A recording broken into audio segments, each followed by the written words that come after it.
السلام عليكم ورحمة الله وبركاته. سؤال. حد بيقول لي أنا لما ببدأ حاجة ما بكملهاش، ده عيب فيا ودي مشكلة عندي. أي حاجة بحاول أنتظم عليها وأخليها موجودة في حياتي، عادة إيجابية، شيء معين، أنا ما بكملوش. أعمل إيه؟ الإجابة هنا هنبدأ الأول بالجملة: أنا ببدأ حاجة ما بكملهاش. هل ده قاعدة في الحياة ولا في بعض أشياء انت بتبدأ حاجة ما بتكملهاش؟ ما ينفعش اقول انا وجنبها جملة واعتبرها قاعدة عامة، ما ينفعش. انت كده بتبرمجي عقلك وبتبرمج عقلك على ان ده بقى طابع اصيل فيا، زي انا اسمي فلان، انا بلدي فلانة، انا عايش في المحافظة الفلانية، الحاجات الثوابت.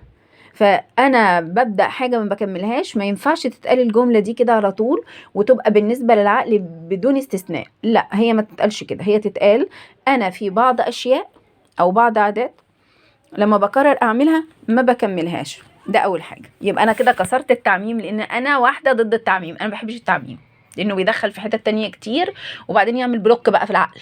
خلاص انا بقيت بعمل حاجه ما بكملهاش. تاني حاجه، هل فعلا كل الحاجات اللي بتبدأها ما بتكملهاش؟ لا طبعا. طب يلا نطلع ايه الحاجات اللي بتبدأها وبتكملها. لا، ما انا قلت انا ببدأ الحاجات ما بكملهاش، لا هو اكيد في حاجات بتبدأ فيها وبتكملها. انت لما بتبدأ كوباية شاي ما بتكملهاش؟ لا بكملها. لما بتبدأ أكلة بتحبها ما بتكملهاش؟ لا بكملها. لما ماسك التليفون وبكلم حد وناوي افتح حوار ونتكلم على فلان ولا علان، بكمله ولا بكملوش؟ لا بكمله. حاجات كتير. دخلت انام شوية وقررت ان انا انام، هل كل مرة بتخش تنام ما بتكملش نوم؟ لا بتكمل. دخلت الحمام، ها بتطلع من غير ما بتكمل. دخلت تاخد دش، تستحمى، بتطلع من نص الدش وتبقى حاجات فردية، يعني انك تدخل الحمام تاخد دش تطلع بصابونك او تمسح صابونك وتطلع وتكمل؟ لا بتكمل. ففي حاجات عادية وطبيعية ومنطقية بنبدأها وبنكملها. دي بقى تدخلنا على النقطة التالتة اللي هي عبارة عن ايه؟ فكرة انا ببدأ حاجة وما بكملهاش. كلمة حاجة بالنسبة للشخص اللي بيتكلم دي هي الحاجات الواو والحاجات الكبيرة، الحاجات الاهداف العظيمة، مشروع، كتاب، نظام غذائي. طيب ما تشوف الحاجات العادية الطبيعية اللي في اليوم وركز عليها وادي مخك اشارة: انا ببدأ واكمل.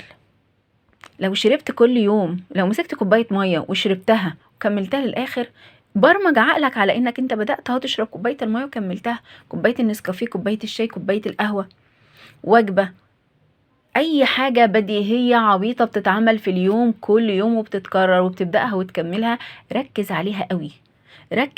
استشعرها قوي وادي اشارة لمخك: اهو انا بدأت وكملت. ايه بقى المفيد في كده؟ المفيد في كده ان المخ هيبتدي يعمل كسر للقاعدة اللي انت ربطتها له: انا ببدأ حاجة وما بكملهاش. فيبتدي هو بقى يساعدك فيما بعد انك لما تبتدي حاجة تكملها. وده يدخلنا على النقطة الرابعة. نقطة ايه؟ لما نبتدي حاجات علشان نعمل فيها تطور او نبتدي مشروع او نبتدي اي حاجة، من فضلك ابدأ بقدر بسيط. ابدأي بقدر بسيط. ما ينفعش اكون انسان ما بيقراش اصلا وماليش اي علاقة بالكتب، ويوم ما اقول انا عايزة اقرأ لان انا سمعت ان القراءة جميلة والناس لما بتقرأ بتبقى عندها وبيحصل لها، اروح جايبة كتاب 500 صفحة واقول انا هقرأه في اسبوع، انا هقرأه مش عارف في شهر. ما ينفعش الكلام ده. انا اجيب كتب الاول خفيفة، يبقى نوعية الكتاب خفيف.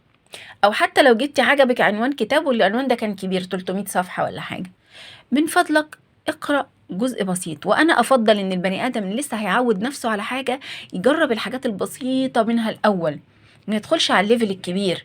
اصل فلان بيقرأ الكتاب ابو 500 صفحة في يومين، اصل فلان بيقرأ مش عارف كام كتاب في ملناش دعوة بفلان ليه تجربته وليه حياته، ملناش دعوة بيه. انا واحدة دلوقتي هبتدي حاجة انا مش متعودة عليها، دي نقطة مهمة جدا. انا لسه الحاجة دي ما بقتش عادة في حياتي، انا انشئ عادة جديدة.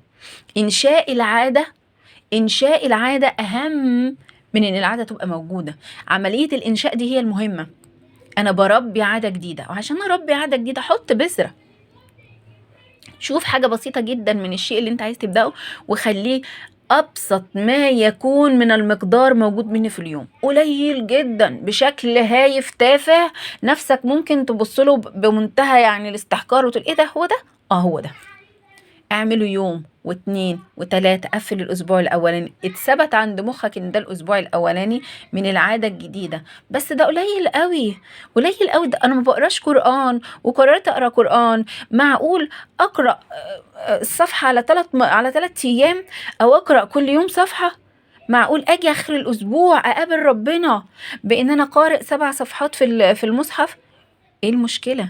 انا امام الله بدأت، امام الله كتبتي انك انت بدأتي العادة. النهاية بقى تجيبي 7 صفحات، تجيبي 5 صفحات اخر الاسبوع، ده انت خلاص اتسجلت. هو مش بالعدد، احنا ما نجريش ورا الاعداد.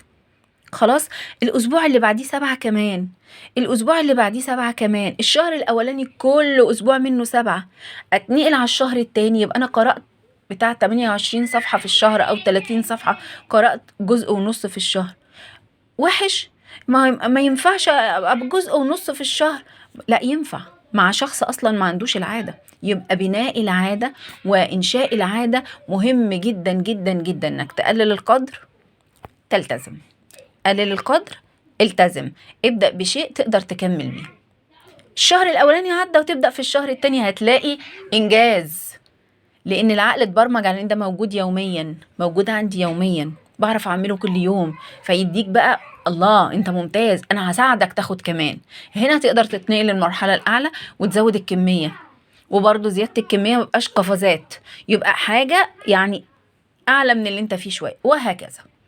فاللي يقول لي انا ببدأ حاجة وما بكملهاش، ده انسان لازم يتاخد كده 1 to 1، نقعد نتناقش مع بعض علشان نشوف الدنيا فيها ايه. فيديو زي ده اقعد اسمعه كويس جدا، لانه هيكسر لك قناعات، ويكسر لك قناعات انت اخداها عن نفسك، هي اللي معرقلاكي، مش الاشياء اللي انت ناويه تبدأيها. الاشياء اللي انت ناويه تبدأيها في ناس عملتها عادي ومشيت، بس ناس عرفت قواعد بناء العادات، وعرفت ان هي تكسر المعتقدات السلبيه عن نفسها. وكلمه انا جنبها اي جمله لازم تكون جمله تليق بأنا، أنا عبد الله، أنا خليفة الله، أنا إنسان راقي، أنا إنسان عظيم. فما ينفعش أقول أنا وجنبها كلمة سلبية، أنا أصلا أنا بعمل حاجة ما بكملهاش. ليه نقول كده؟ خليك واقعي، خليك حتى واقعي. يعني كلمة واقعي ببدأ حاجة ما بكملهاش، الكلمة دي ما تلاقيش بيها، لأنك هتلاقي في يومك حاجات بتبدأها وتكملها. فإحنا اللي بنعمل بلوكات لنفسنا. والسلام عليكم ورحمة الله وبركاته.